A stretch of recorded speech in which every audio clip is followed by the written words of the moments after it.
Good afternoon, everyone, and welcome to Her Strength series From Mind to Body, a conversation dedicated to prioritizing women's wellness in every dimension, be it emotionally, mentally, or physically.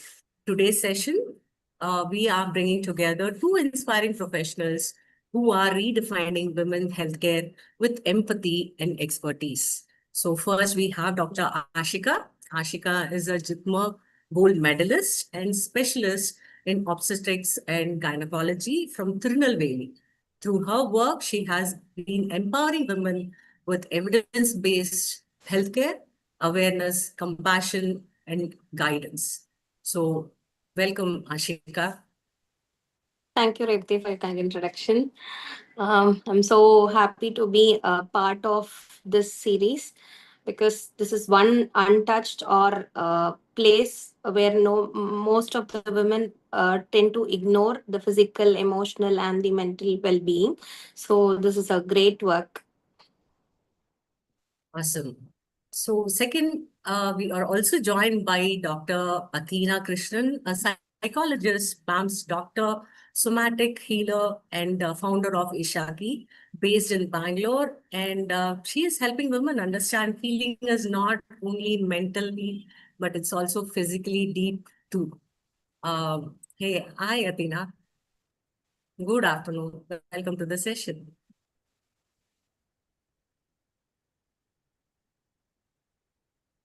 You're not audible.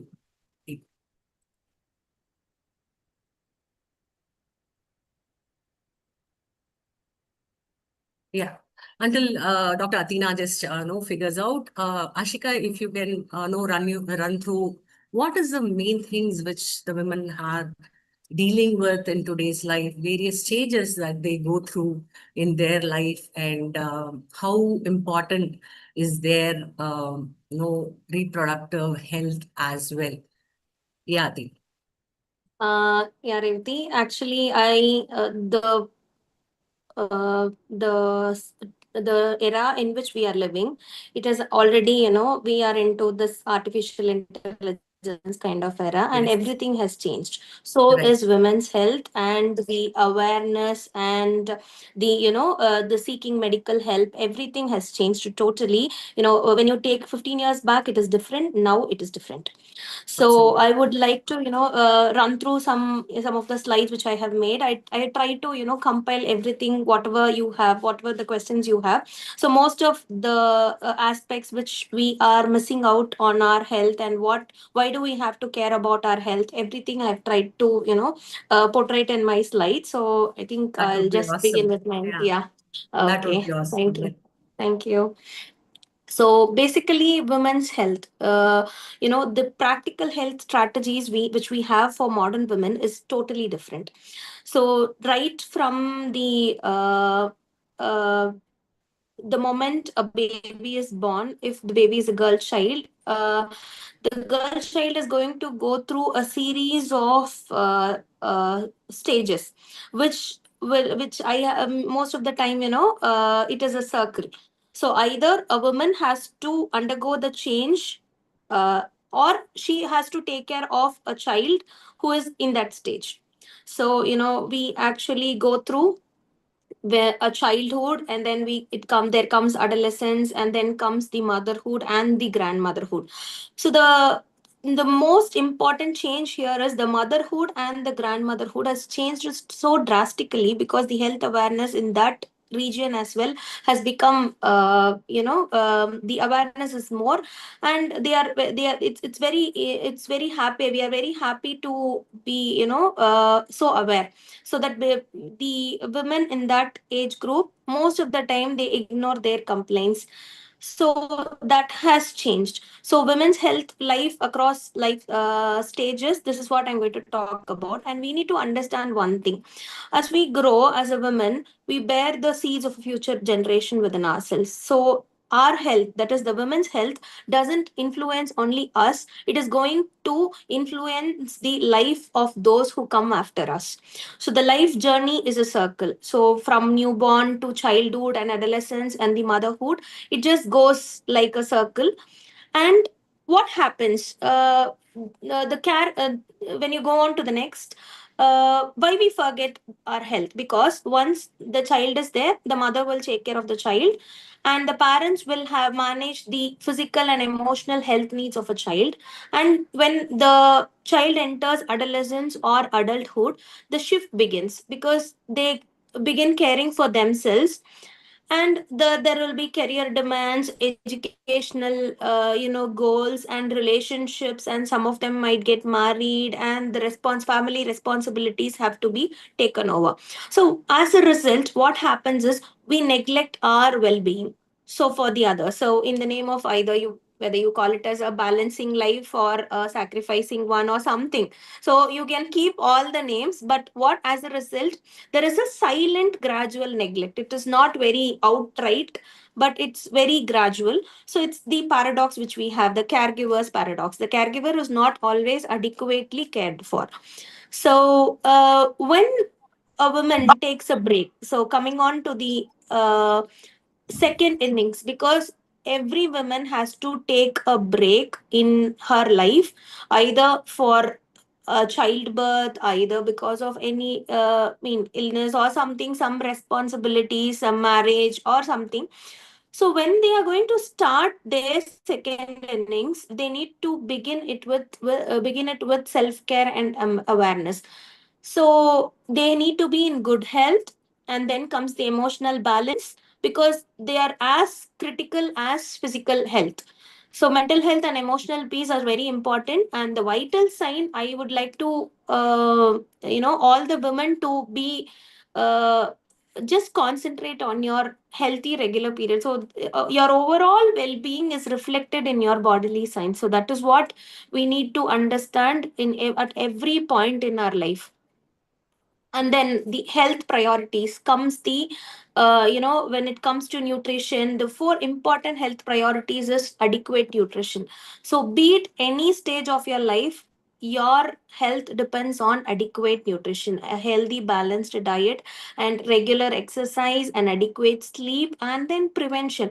This is one aspect where we as medical professional will come into play, because you know uh, we have got vaccines, we have got so many preventive strategies, screening as well, so that when we screen all these people and all these women, and we tend to pick up some women with actual problems, and we actually can save them. It's not like always saving, it's actually the problem doesn't get worse from there. So these are the important thing. And nutrition, exercise, rest, everything has to come from the women's side, but the prevention aspect where the medical profession kicks in actually. So the next, coming on to the stages. So once the women, around after 9 years, we call them as adolescents, around 19 years, it's very important they are going to go to all colleges, and the important thing which they have to focus is on menstrual health. So the menstrual health awareness has to be there, because we see, as I see my daily outpatients, there will be definitely adolescent with an irregular period. So this is a routine OPD. So where I see 30 to 35 patients per month, per day. So what happens is every day I get 2 to 3 adolescent patients, or in the college going girls with irregular periods. So this is not the thing which was 5 years before, because we never used to have this many patients with this complaint as very frequently. So that is one thing which either the woman herself, or most of us will be taking care of an adolescent girl, like our daughter will be in the adolescent stage, so that they need to have a check on her periods. And there is a very important nationwide awareness is there for HPV vaccination. So we all know HPV vaccine is a very important tool to prevent cervical cancer. So it starts from 9 years. So the critical period of vaccination will be in the stage one, and then we need to monitor that. The kit for anemia, and you need to have regular mental health checkups for adolescent as well, because if they are very frustrated, if they are very stressed up because of the exams, and all these competitive exams have taken a very bad toll on them. Because most of the times, most of the patients who come to me, they usually tell it's because I've got my exam, I've got my NEET, I've got my JEE this month. So anyway, it's going to be like this. So this has become a routine for them. They are taking so much of stress, and it is going to reflect on the periods, and they have got accustomed to that kind of a change, and they tell us, okay, this is like this is going to be like this after exams. My periods will, it goes into a regular phase. So they are going into repeated stress cycles. So that is what I'm pointing out. If it happens once in a while, that is okay, but all the time, every year, whenever the exam comes, this is going to come. This is not a healthy cycle which they are going to have. So they need to understand a good health, will help them work faster, think clearly, and live confidently. So it always begins with, they get into healthy relationships in this young age. So they need to have a self care as well, and they need to be, very confident about starting anything. And then coming on to the reproductive age groups. So this is very important, because this is the phase where the adolescent, they enter the period of maturity. So they are very expected to take on the family responsibilities and their bodily changes because of the pregnancies, if they are planning for that. So they are in that kind of an environment where they need to have routine checks on their blood pressure or any, because I'm very concentrating, because we are picking up so much of diabetics and hypertensives nowadays who are very young. So always, it is not a disease of the old nowadays. It is a disease. I mean, it is a thing which we need to check frequently. Either an annual checkup is very much necessary, and again, this age group, we concentrate on also about the screening on cervix, that is a pap smear, and again the vaccination. If they have not got it in the adolescent period, they can anyway get it. And it's very important, because the mental health support is very important in this period, because they are going through career transition, family transition, and sometimes some people will be into I mean, full on educational transition as well, because they'll be into their postgraduate degrees, or they will be in the expectations of having a child. So all the stress kicks in. The most stressful period is this 20 to 39 years of reproductive age group, where sometimes they might take a break of childbirth as well. So but if whatever happens, it goes on, right? So we need to have a check on all this parameter, so that we go through the transition very smoothly. Then coming on to the midlife and perimenopause. See, I'll tell you one thing. This is a very important period, which is 40 to 50 years. Because what happens is, most of the women in this age group, they either get their daughters or sons married, and they think that, okay, fine, we are all set, everything goes on well. So we just otherwise they start taking care of the grandchild, so they actually forget themselves. So what happens in this time is, this is a time where they are in the perimenopause, that is, they are going to attain menopause in some years. So they need to be more healthy at this time, so that the transition becomes smooth. So again, the regular health checks for blood sugar, lipid profiles, and hypertension. Because what happens is, once the ovaries is about to sign off, what happens is our body metabolism is altered. We never longer it is mean the we don't have that protective hormone against heart, that is the estrogen. So what happens is, we are tend to get more and more cardiovascular problems, that is because of the high cholesterol. And we tend to have vitamin deficiency, especially vitamin D. So we need to balance it with nutrition or calcium. And stress reduction is very important, and in all stages, breast is an important part where we tend to pick up most of the the problems of the breast at this age. So always the screening is mandatory. And this is how we actually face the midlife and perimenopause. And never ever think that any heavy period is going to be menopause. So this is one, if at all I am going to tell one point, or this is a take home message of all the midlife and perimenopause age group women. Never think that if you are going to have one heavy periods anyway, yeah, it's going to, the period is going to stop. It is, this is why I'm having heavy periods. No, it is not. It is never like that. You have to have a checkup, look at your uterus, have a look in the ovaries, go to your healthcare professional, discuss with them. Because we see most of the women who come to us with very low hemoglobin, they have had, all these women have had many years of heavy periods in the previous, or at least 5 to 6 years. So they come to us only in the fifth or sixth year, or the seventh year, with a very low hemoglobin. So in this age group, I'm kindly whoever who, either you are going through, or you have a person at home who is having some kind of a problem with the periods, this is the time where they have to check immediately. So this is what the take home message for midlife. And then coming to the menopause, it is not disease, it is a natural health transition.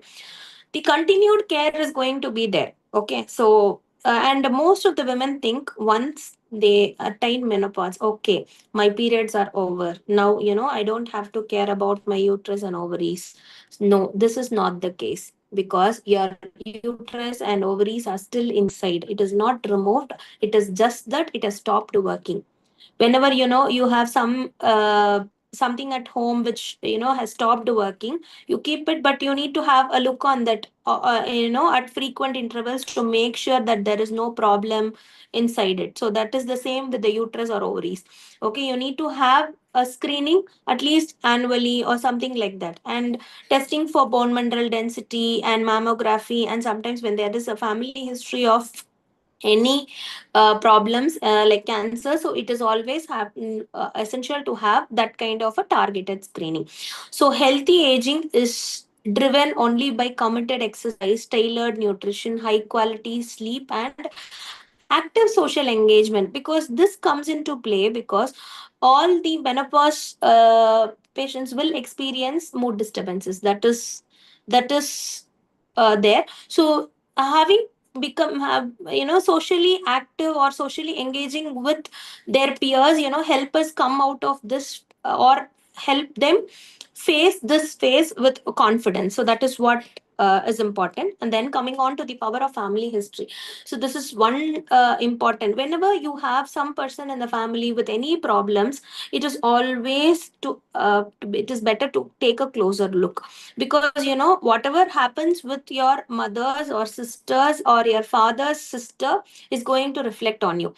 So be it any uterus problems, for example, gynecological cancers and all this is very important. A family history of breast cancer, uterine cancer, ovarian cancer, and intestinal cancer, all this is very important histories. Because if you have such history and you have a problem, that is one, when you pay an extra attention to it, and you will have more frequent screenings for yourself and your family members as well. Because you are going to drive your family members into that screening wheel as well.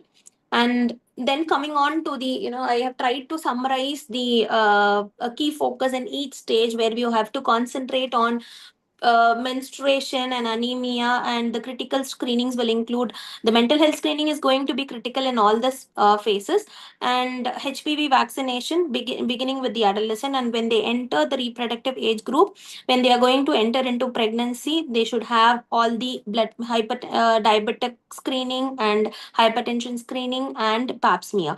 And when they go through the midlife, and again this screening continues with pap smear and mammogram in focus. And again post menopause, this is one important, bone density is one important thing which has to be taken care, to prevent the fractures and any bleeding.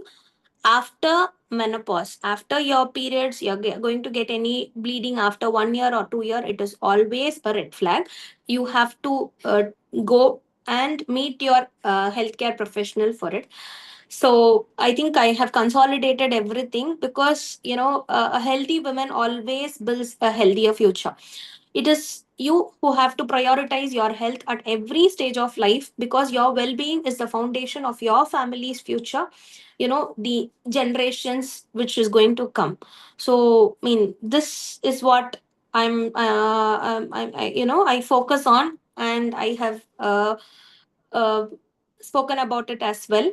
So any questions I would like to take after this or during the session? Yeah, absolutely. That was so enrichingly informative. I didn't get, think about mental health in the adolescence or even in the reproductive state. I was always, thinking about maybe the midlife or maybe, the menopausal age. That's when it kicks in. So apt. And that today we have Athena as well with us, who is, yeah, going to be very quite essential for us in bringing light about the mental health. Hi, Athena. Good afternoon. Welcome to the session. Please give your introduction. Athena? Hi, yes. Yes, Yes. yes. Oh, thank So God. we Okay. went through, yeah, we went through Right. a lot, the stages, which was a very good set, no setting for, no, I think Dr. Ashika set up a very good stage for you. Now, about the Yeah. mental health and that too, particular to women. What is your take and how do you? Yes, yes. So thank you. Thank you so much, Revati and Dr. Ashika, for giving a baseline so that I don't, just freak out coming in and just. So I'll introduce myself first, everyone. I'm Dr. Athena. I am a psychologist and an Ayurveda doctor, and I have my own firm named Ishaki, where we focus on mental well-being, not just healing, but also transforming yourself into your actual self. So when we talk about women, I love women, to be honest, because women are the strongest people that I've ever met in my life. Because we've been through so much, we carry so much, a lot of expectations. We carry so much, and we don't get enough validation for this. And even we do not give us enough validation for how much we are doing. But then that is very important. So one thing about women that I also want to start off with, when it comes to work, when it comes to relationship, when it comes to parenting, when it comes to everything that we have to do, we are very confused. We have no idea what we want. We don't know who we are actually. So we're all functioning based on expectations. We're all functioning, even work if you take. So the kind of work that you're choosing, your brain will immediately go to what is acceptable and not what do I want. So before I start off into the topic, I'll just ask everyone to take a deep breath. So when I ask you to take a deep breath, it doesn't have to be performative. It just has to be a very real one. It's just filling your body completely, your lungs expanding completely. And let's just try it out once. Okay? Yes.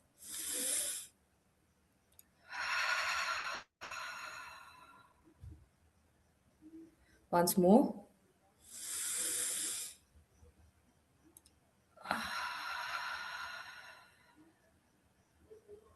So, did you notice what happened when you were doing this breath? So, did you notice your shoulder towards your ears? Was it like very, stiff, or was it just relaxed after you had that breath?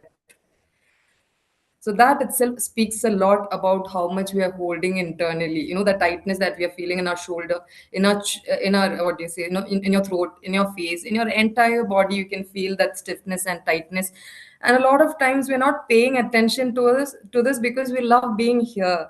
Right, we love doing the thinking. We were told that our wisdom lies here. Right, this is what we've been raised with. Right, we've been growing up hearing the thing that your wisdom lies here, right? So we do all the justification, we do all the rationalizing, so we do things that we don't want to do too. It's just, your body is saying you don't have to do it, it's not something that you want to do, but then your mind, again goes back to, no, you have to do this because you're this or because you're that. And a lot of times we have taken up roles too, that is the role of a wife, the role of a mother, the role of a daughter-in-law, the role of a sister, whatever it is.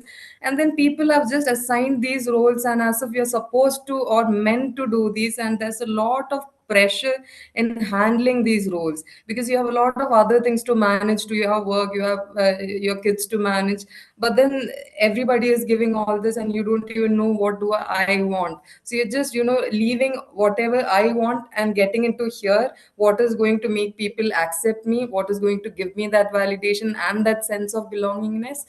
And we've been pushing, giving as much as we can, and in return, what do we get? We're just getting drained, we're tired, nobody is there to understand us. And yet again, the next day we keep pushing, not paying attention to what your body wants. Your body actually knows what you want exactly. That feeling when you can't just get up from the bed and all you want is rest. That is your body asking for rest. But then again, you get back here and we push ourselves, saying you have to, move, you have to keep pushing. And then, there are times when your body just wants to move, maybe slight movement, it's just maybe neck rotation or whatever kind of movement it is, because it's just holding on to too much and it just wants to let out. But we're never paying attention to the body because we're always stuck here. So when I start with talking about the mind is a very messed up place that you should not listen to, because this place is only going to confuse you and keep you stuck.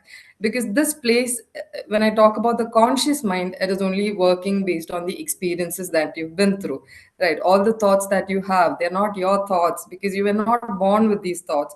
For example, if you have thoughts of insecurities, that I'm not good enough or I'm not capable enough, or if I make a mistake, that means I'm not, what do you say, not worthy enough. All these kind of thoughts, these are not your thoughts. All the negative thoughts that you have, every single negative thought that you have is not yours to carry. It was given by people who compared you, criticized you, who hurt you and made you feel like it was your fault, right? And what did we do? We started absorbing all those words and we started making it our personality. And still we are continuing with this personality, believing I'm not good enough, I have to try, I have to perform so that people accept me and treat me well. So we've just gotten out of here, gotten out of the memory of who we actually are, because there's a lot of pain that we've been provided with. So we get our entire focus goes on to the external world.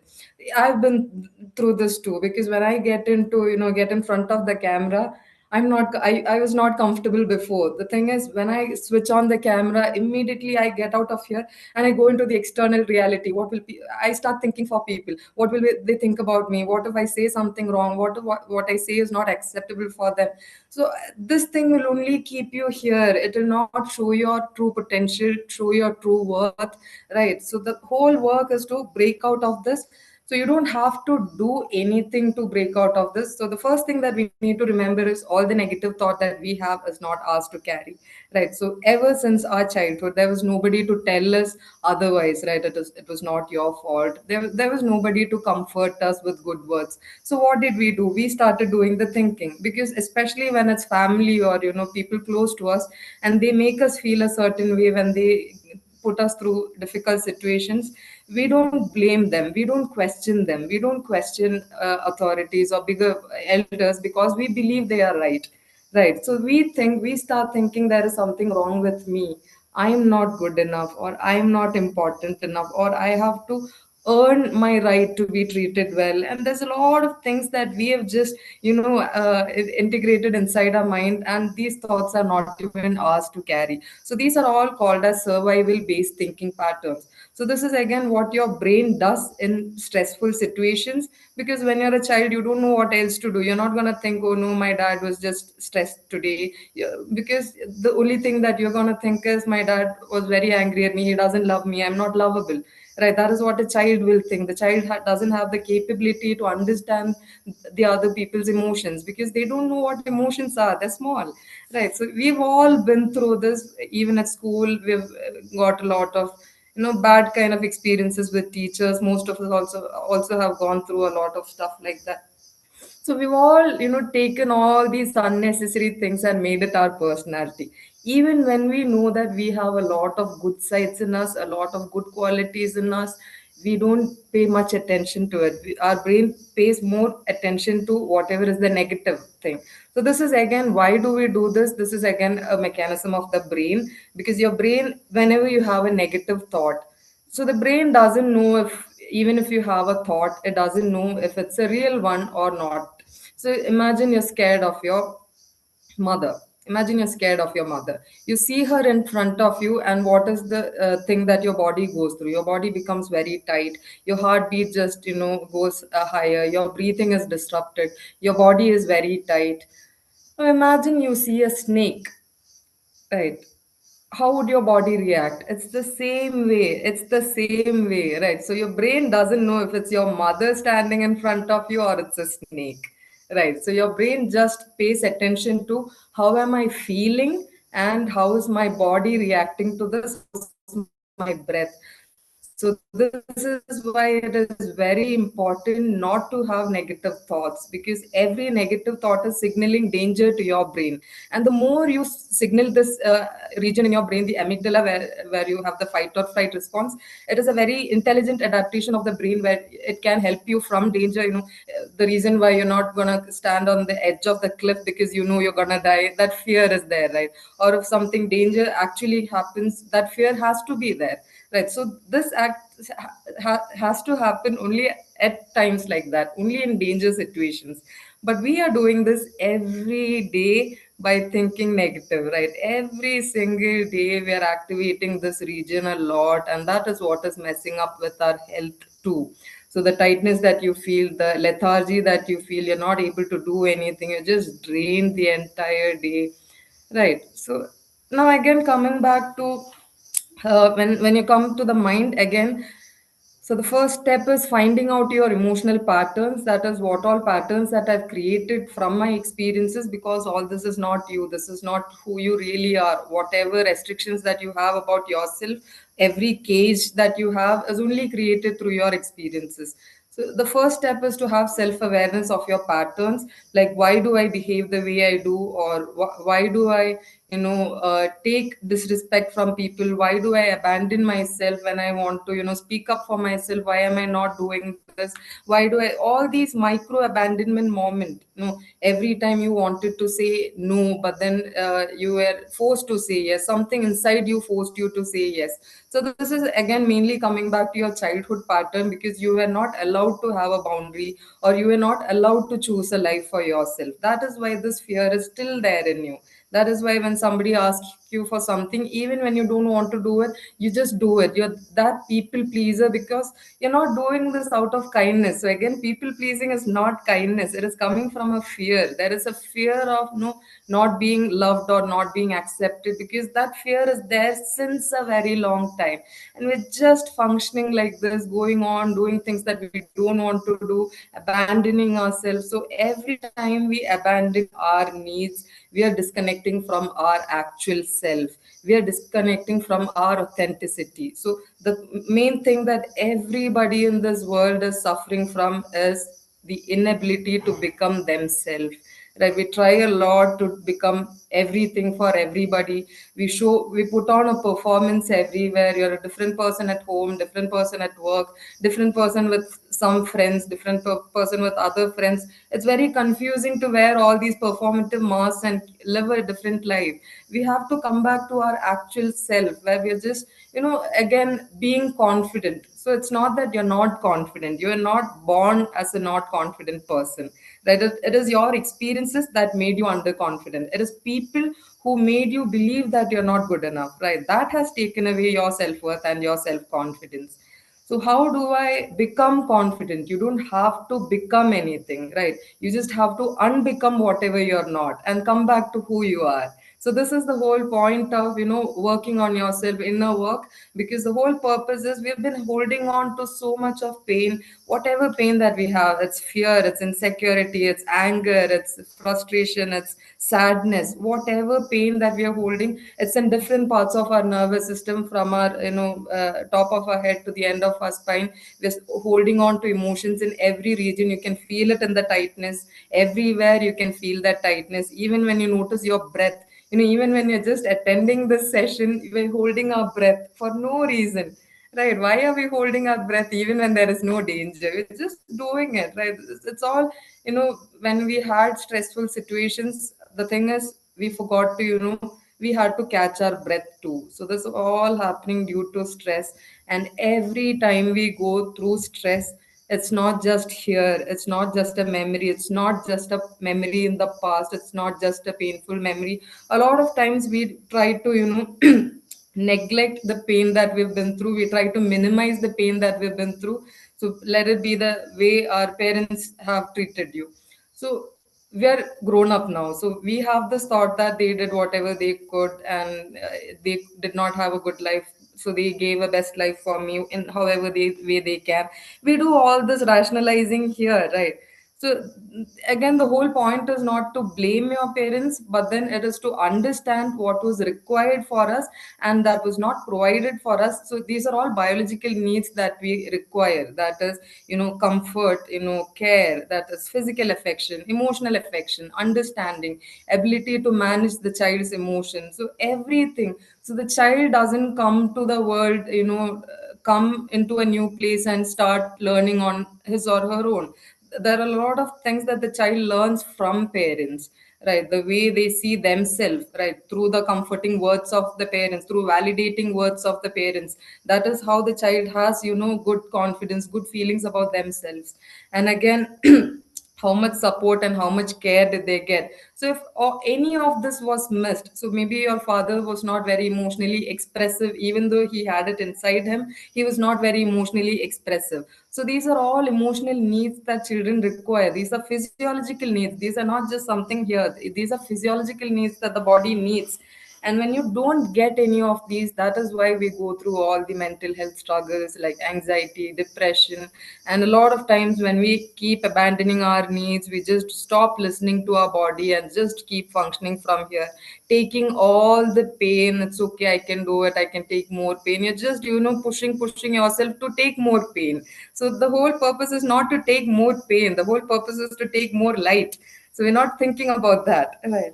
So now how do we take out this pain is the next question. That is one example. If you want to be confident, it is not here, right? Because if you want to be confident internally, if you just say, I'm going to be confident in this session, I'm just going to be, myself, and you're going to go there, you're going to stutter, right? It's not going to come. So again, the work is not here. The question is, where is this mind staying? It is in the body, right? As long as your body is not feeling safe enough, your mind cannot believe it. So this is why it's very important to first, after understanding your patterns, the next work is to identify these patterns in your body. Where am I holding the tension in the body? You can just start paying attention to wherever that tension is there, and you can just move this area wherever it is, however you want to move. So movement doesn't have to be choreographed dance or anything. That also works, not choreographed, but intuitive movement where you just, you're just listening to your body and breath and moving. So this is again one more thing that we are very uncomfortable with, that is to dance with ourselves. Even when there's nobody watching, we are very uncomfortable to do that, right? Because we're not comfortable with ourselves. We don't love ourselves yet, right? We're very scared of getting in touch with ourselves, because that disconnection was happened very long ago, right? So then you slowly come back to your body, get out of this place, because this is a messed up place. This is only going to give you more pain and confusion and not give you any clarity on what you want, what is good for you, what is not good for you. So again, the question about what is right and what is not right for me shouldn't happen here. Right. This will again keep you confused. I like this work. I like that work. I like these things. I like that things. Now you're confused. What do I want? Right. So what do you do? So you try to see the pros. These things will give me that too. These things will give me family's validation too, and all. You try to balance from every aspect. So again, when you choose a work too, it has to be very, calculated. It has to be very important what kind of work do I get into, especially for women who are on a break. It's a very good time to reflect on what you actually want for yourself, rather than just jumping into a work where you're getting all the titles, you're getting the validation, but you feel that hollowness in your chest. It doesn't just feel like myself, it doesn't feel right for me. It's just everything else is happening, it's paying my bills, it's making others happy, but then still something is missing internally inside me. Is this something that I'm best aligned with? So now, how do you find your purpose? Is the next question. What is my purpose, or where should I go to? Should I get into? So again, now here we come back to our inner child and our, things that we used to enjoy in the past, right? Because that itself can help you find the best career for you, right? So in your childhood or in your past, maybe there's something that made you actually feel like yourself. For a lot of people, we used to be that extroverted confident person. After a few period of time, we became more closed and guarded because of all the situations that we've been through. I feel that's something that happened with a lot of us in the past few years. We had to guard ourselves and shut down from our actual self. So before this happened, before all this pain happened, there was a real you, right? Who was confident in something that you did. Maybe it's dancing, maybe it's singing, maybe it's instruments, maybe it's modeling, maybe it's anything, architecture or whatever it is, sketching, whatever, where you felt like when you were doing it, you are not here, you're here. It's coming from here, right? You don't feel like you're working. It feels like you. It feels like your expression. What is that? Right? It can be connecting with people. It can be anything that you want, right? Yes. So this is again how we realize what is good for us and what is not. And again, every decision that we want to make, we are very confused because we are here. So whenever that happens, the only thing that you need to do is immediately get out of here and come to your body, because your gut region, your gut is called as the second brain, but we're only paying attention to our first brain. I would suggest that your first brain should be your gut, because your gut is the only place that you can trust. It will always tell you what is right for you and what is not, by making you feel safe and unsafe. That confusion you feel internally, even when your mind is trying to rationalize, but you are just going along with this because you have been here since a very long time and you've not been here, right? So the whole purpose is to come back to your gut. Ask yourself, even with people, this we take on a lot of people, you gather a lot of friends who are not even good for your well-being, right? You should be very careful about who all are there in your circle, because they can affect your nervous system and your health very badly. In the environments that you stay, do you feel safe and comfortable and yourself when you're there, or do you feel very uncomfortable, uneasy when people are coming? You're just guarded, trying to put on a mask. So these are all things that you should pay attention to, and you should not be in environments like that.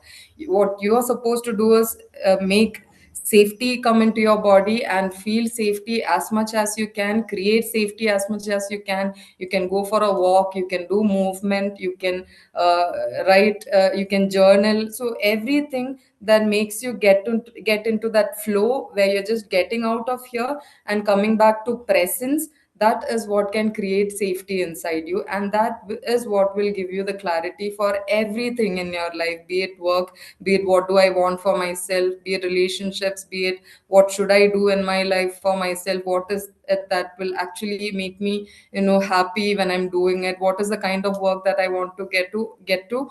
All of these answers you will get when you get out of here and spend as much time as you can with your body and breath. So as much as you can, try to relax your body. Every time you notice you getting stuck here, you can come back into presence, because that will give you the entire clarity that you need in your life. Yes, thank you. Awesome. Thank you. That was like wholesome, put together way. And I think health and women's health has like this two powerful dimensions, body and mind. And I think we couldn't have said better with Dr. Ashika and yourself. It is really wonderful. So, Dr. Ashika, you are there? So there are so many questions coming by as well.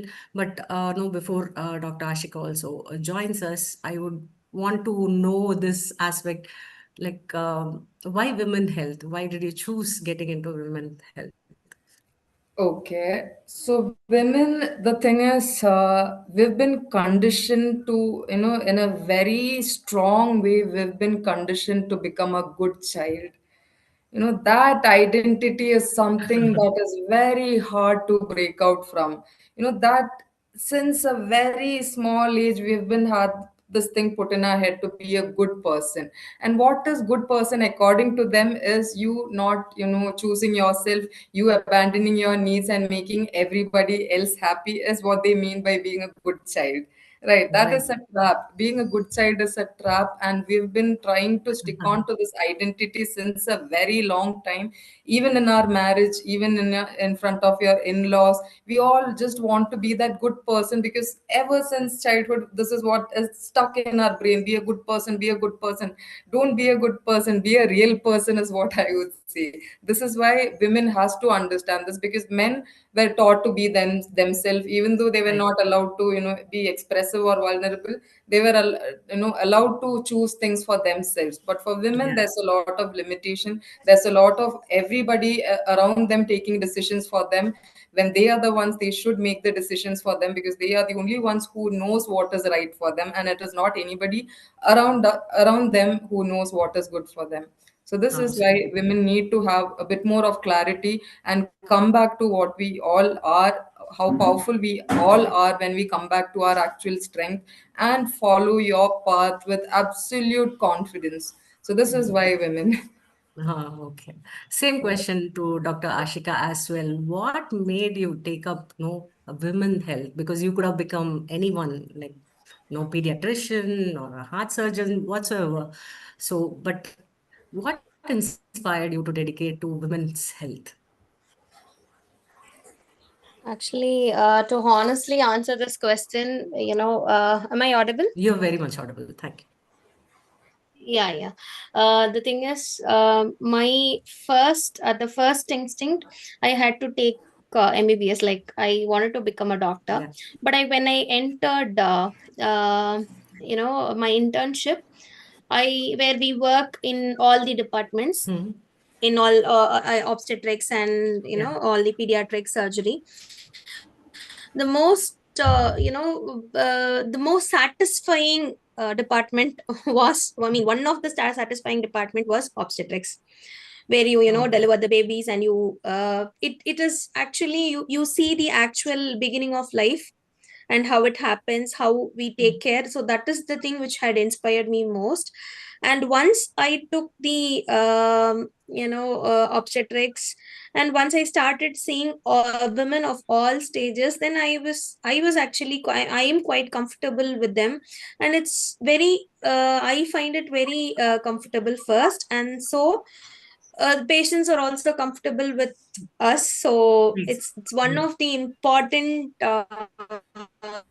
thing which actually mattered most, because me being comfortable with the subject, and only after taking it I got to know that I can serve, I mean, I can do a better, I have a better purpose in life. That is what I put it across as. Because once you, I mean, we all have had many emotional stories with the patients, and many patients, have they have left us a very good mark, or a very good lesson to us, or very good learning from them. And Hmm. one such is when you diagnose a patient, and when they get, after that, when they come and visit you, it gives you the that purpose in life. What I don't call it as a satisfaction, I call it as a purpose of our life, that's all. So that is what we are meant for. Awesome. So Awesome. that is one thing which I got. Good. Awesome. So Good. And because yeah, another this has question I happened with, also, no, this has no, happened with me once. And yeah. I'm sure there would have been so many complexities with, no, yeah, the delivery of babies and pregnancies, and yeah, with health being what today, and I think the motherhood being changed, the Yeah. time, no, the time definition for motherhood is changed, reproductive, no, the age is changed now. Yeah, yeah. I think there And are like, Jayati, I would like to, tell you one thing, one funny thing which happened in my OPD, because I wanted to share it so that, we are all powerful. We know that. yeah, And we have been like this. We are all powerful, we have this innate, we are all Marvel women's only. The thing is, I had to, see a woman of around, I think she was 67, and okay. she is a mother of 7 kids. Okay. Oh my So, God. okay, we call it as Para 7 Life 7. And when she came, and she was taken to my OPD by her, she accompanied her daughter. They just she had a very minimal complaint. I was just talking to her, and while casually talking, she was telling me, it is this time where actually women want to go to hospital and have their deliveries. I delivered everybody at home, and I just want, you know Yeah, when the I know. hospital in the area was built, she wanted to go to the hospital to see how the hospital is. And Oh, then okay. there she delivered. Okay, she just went there and delivered, and she's so strong actually there than her daughter. So we all have that inner strength within us. The thing Yeah, is, the more the maybe the evolution or something, we have get scared of things. That's all. We know things, that's why we are getting scared of things. All these women have gone through all this, and they have gone through, see, one episode of postpartum depression we are not able to tackle, but 7 episodes, like, these are the women who inspire me. Actually, it's not me yeah, inspiring them, they inspire me a lot in everyday OPD. I see one such patient who inspire me, and this helps us to continue our work in the same pace. That's one important thing. Women amplify. They are the amplifiers. Like, once you meet with them and you have a talk, and yeah, you see or what they are going through physically, mentally, and what is going on through their body, and with such problems, how they are living their everyday life, actually makes me think how everybody is blessed and how we have to tackle things. And it is not, as Dr. Athena rightly said, we need not become one. We already have it. We just have to unbecome yeah, all the things which are exactly. not. Yeah, That is I an just have to, important thing. yeah, I just Yeah, have yeah, to that's true. interrupt. Sorry to That's interrupt. true. Yeah, when you combine the health aspect and the emotional and the mental health, it gives wonderful results, even in the treatment aspects as well. When you need to counsel them first, that what they are going through, because once if I start writing a prescription, give them the tablet, that is not going to work. Even if it right. is the gold standard treatment, that doesn't work. I Yeah, tell them, unless they believe and they trust and they understand. So that is where all the mental wellness comes, and then they take it. Definitely that is going to yield beautiful results. So be it fertility. correct. And I want to, I think I've answered your question. And why did I take OG in the first place? After taking only, I got to know that it is a wonderful branch, but only thing is it is physically demanding. Sometimes you have to be there. Other than that, it's a wonderful branch, and it is a Absolutely. mix of everything. So even whatever you take, it's a lovely branch. But I know it is, to everybody whom you ask, OG is little scary for everyone. I hope Athena also will know. This ops gain is an unpredictable thing. That is the only thing. Other than that, it is a Absolutely. very important thing. Yeah, I think medical profession by itself is so very unpredictable and unpredictable. Yeah, yeah, yeah. unpredictable, and all the more with no this half-cooked, half-baked people who go Yeah, into the internet, find certain yeah. things, and then come. So there's a lot of And difference between the yeah, professional and what we find over the net. There yeah, is one that more is true. question I wanted to ask was like no. In a sentence, it's just a one sentence. If you have to tell about women health, what would that be? Dr. I Ashika or mean, Athena? Yeah. prioritize yourself. So that is one thing. And because when you prioritize yourself, be it a fever or it an irregular period or it is an abdominal pain or it is a white discharge which is bothering you or you're not feeling okay, you will just go to the gynec or the healthcare professional to seek help. So only when you prioritize yourself, you're going to do that. Yeah. So women's health is all about prioritizing themselves first, especially in health issues. Because Okay. we go through lots, like for example postpartum. And one more thing, as I wanted to mention about this postpartum depression is one thing which everybody is going to go through because of the hormonal changes. And we do have so much of support systems, and you need no, I mean, when you are going to go through one, definitely there is help. Don't think that all my mother has done it without all these therapies, so I can do. No, it is not like that. Your what the era in which you are living and the stretch which you are taking, your mother did not take. So this is one thing you have to convince yourself. And you just have to just take it, that's all. No more ifs and it was, so what happens next, all this. No, you just have to keep it very simple. And that is also one thing, keep it simple. Just go meet whoever, whatever is bothering you, just talk to somebody.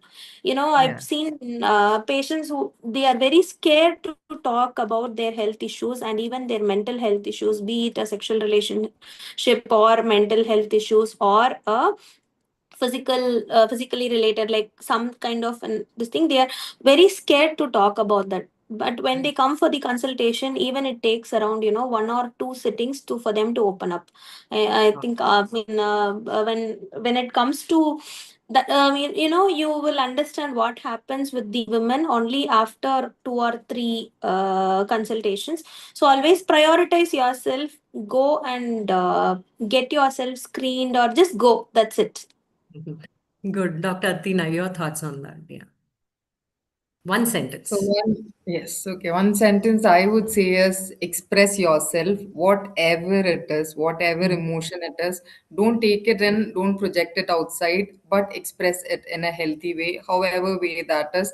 And instead of emotionally reacting, we should start intellectually responding. That is, we have this for a reason, and that should function logically and not emotionally. So your reactions should be more of response instead of reacting. So it's always paying attention to your emotion, never judge your emotion or neglect your emotion. So it is again not to absorb it or to project it, but it has to be released. That has to be done. And this is why expression is very important. The reason that we are all going to even depression is coming from a lack of expression, if you would have noticed. We are not able to be ourselves. That is why we become Yeah. depressed, right? We're True. not able to live the life that we want or express the way that we want. That is why go into depression, right? So everything is about expression. It is your love, your care, whatever it is, or yourself too, that should be expressed. And the love, before you seek it from externally or whatever that you're seeking from externally, remember that it is not your partner's job, it is not your kid's job, it is not anybody's job to make you happy.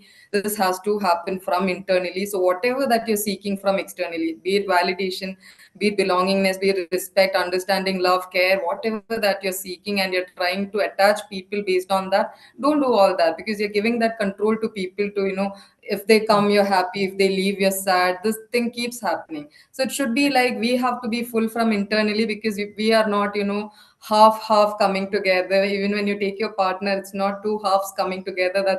That's wrong. I mean, I Yeah. had other words coming from, but then I have to filter. So that is wrong. That is wrong. I can Right. get that. Yes. So that is Again, wrong. The whole continuing, work has to be done. yeah. So continuing Yes. with Okay. So that the whole same work has thing. to be done internally. So, yes. No, no, please go I'm ahead. Please sorry. go ahead. Please go ahead. Yeah. Okay, so the whole work has to be done internally. Whatever that you're seeking from externally, remember that that is seeking you from internally. Give it back, whatever it is, be it love, be it even when you're not feeling worthy enough, not good enough. These are all thoughts given by people who don't even know who they are. Right. So come back to who you are. So you don't have to do anything. You just have to remember who you are by unbecoming whoever you are not. So come back to yourself, speak your truth, live the way you want, because nobody cares in the end. Nobody cares. You're so scared of people judging you, people, not accepting you. To be honest, nobody cares. You or me die tomorrow, the world is still going to function. It's not going to make any difference. This is our only life, and just do whatever that you want to do. Just speak everything from the heart. Just be open to it and give everything for yourself to whatever that you want from the world. First, give it from within you, so that when you give to the world, it comes from a full cup and not an empty cup where you're just giving and getting drained. So, this is all the work that you have to Yeah. keep doing every day. Yes. Awesome. That was really awesome. And unbecoming, what we are not. What a profound thought, actually. It's just going to stay with me forever. And Dr. Athena? Yeah. So I think she has some challenges.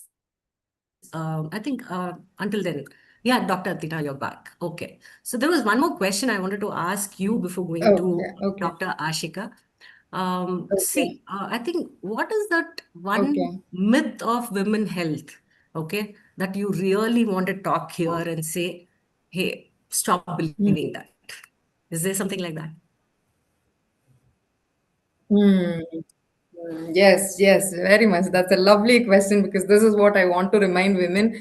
We are not just soft. We are not just soft. Everybody here knows that we are not just soft. We just have to put on that mask because we had to follow that mask. We had to follow that conditioning, but we are not soft. We have the fierceness in us. We have the talent. We have the creativity. We have everything that we want, but we're sticking on to the softness because it's accepted by everyone.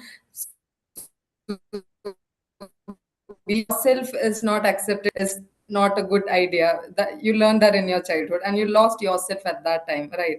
So come Right. back to who you were before the world made you somebody else. That is who we should come back to.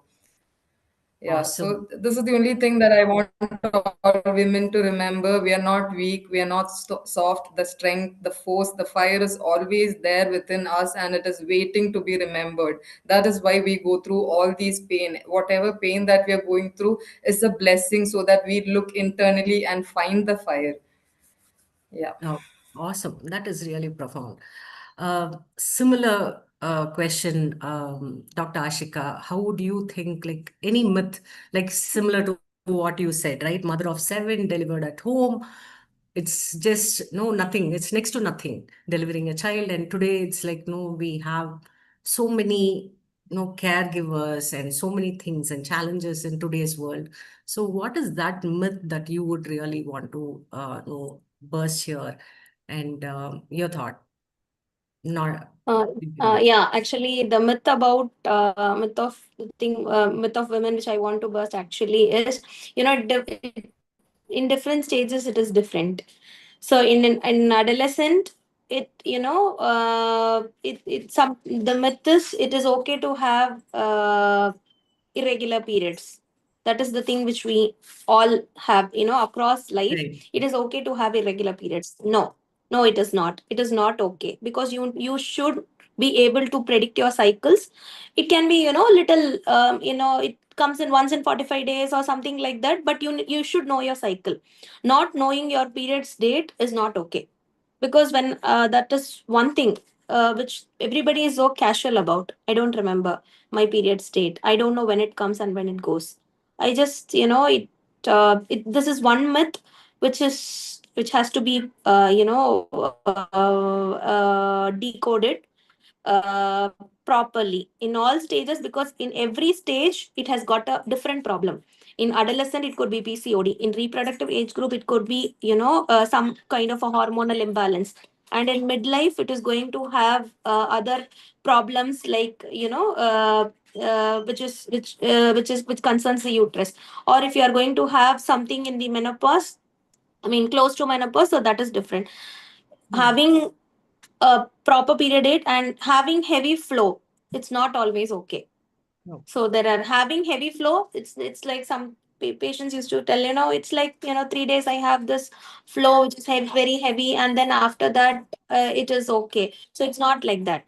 It's not like that. So it's like having a heavy flow, it's not okay at any stage of life.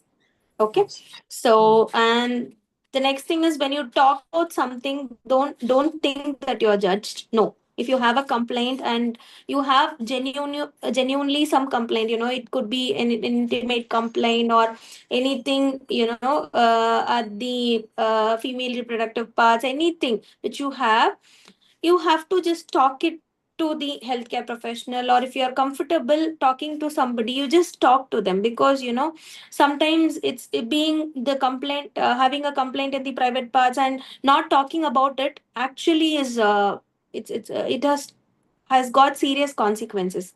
So if you have something, if you're not sure about what it is, it is better to go and get it examined. Okay, get yourself examined so that you'll be clear. Don't think, Google will give you, the internet is going to give you millions of diagnoses on, and the diagnosis we have not even heard about.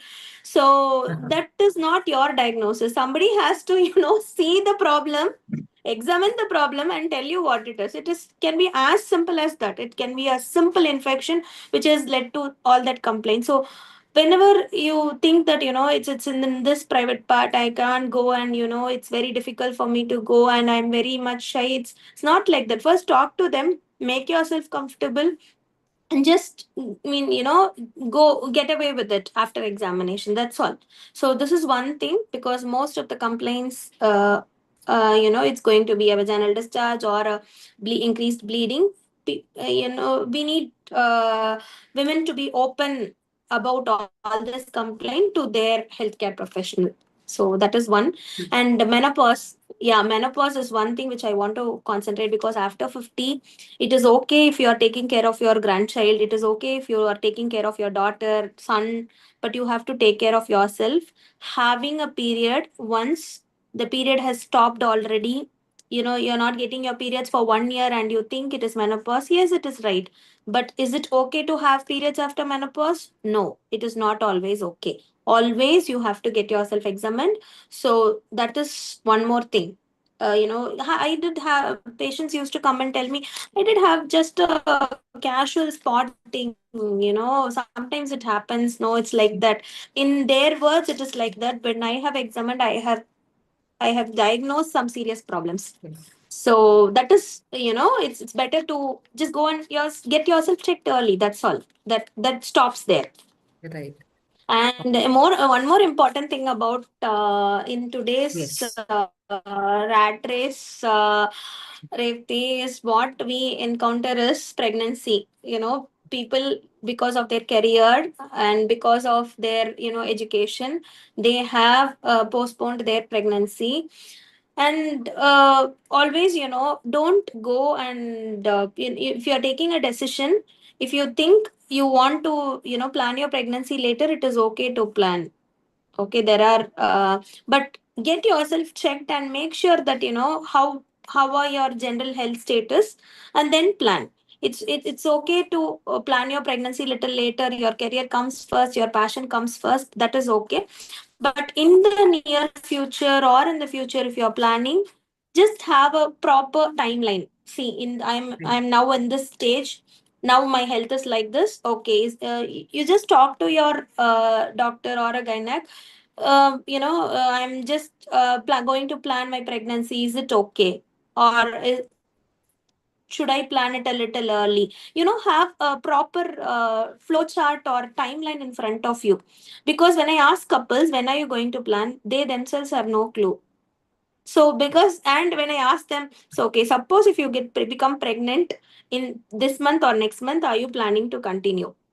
Because planning a Yeah. pregnancy is very important, and not have no, I mean planning not to become pregnant is also very important. Because once you get an unplanned Yes. pregnancy, you should know how to deal with it. It takes so much of once you see the scan and you see the heartbeat, you cannot, it is always the woman's right to either take it forward Yeah. or not, but you should always have a plan. So you should know how to deal with it. And having a counseling on contraception, knowing what happens. You should always have a backup plan. Having a backup plan is very important. Planning your pregnancy is important, and it all goes hand in hand. And you need not take everything on your head, not think about it all the time, because we've got things keep changing. We are almost in the era of egg freezing. So, and now I have had, I keep getting patients who have concerns about what about the quality of the egg. See, nothing we can tell for sure. So whatever is in front of you, you have to, at this point, at the present, at this moment, that we can assure. After that, what happens, nobody knows. So always think rationally, plan properly, and be very practical. If you want to go ahead with your career, just go ahead. No guilt, no regrets. That's it. So you have to go ahead, Awesome. and to whatever you have, you just have to express, as Dr. Athena told rightly, you have to express to your partner as well that you are planning it now, that you are planning it little later. Both of them have to take a decision together, because it becomes very easy for us as well. Because seeing, when a patient comes with a unplanned pregnancy, they don't know what to do. To decide, they take 1 week, and then after 1 week again they will take a decision. So all this can be avoided if they have, some awareness about what happens next. Always, as you say, you should always have a plan A, plan B. If nothing works out, what is plan C?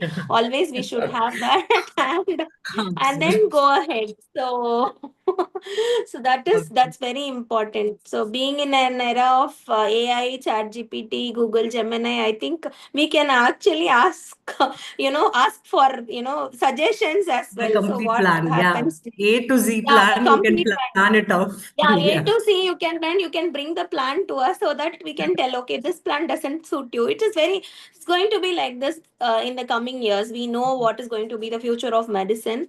So we have all, we have got adapted to it, and we have become more, it has made our job easier, because we Yeah. need not explain much. And we actually explain what is needed, and everything patient usually tells nowadays. So that is one important. Always we look at the positive side of it, you know look at Today's the world, yeah. They're positive more, side, yeah. and and then go ahead. That's all. So that is important. So these are the things which I wanted to tell. Okay. Awesome, awesome. So, to Dr. Athena, we are running short. Only 3 minutes we have of the session. Um, According to you, Dr. Athena, what does a truly healthy woman look like? I'm not saying in terms of appearance, all that. What does a truly healthy woman look like beyond appearances? Okay, so beyond appearance, it's not looks then, right? It is what a healthy woman feels Not, like. Right. So it should not yes, be that's how why the does a question woman is for look you. like. Yeah. It is how a healthy woman feels like. Because how a woman appears on the outside is based on how she feels inside. Right. So however she appears outside, how she lets people treat her, show up for her, do things for her, everything is based on how she feels internally about herself and how much she believes is her self-worth, and that is directly reflecting on what she tolerate and how much she takes in life, right?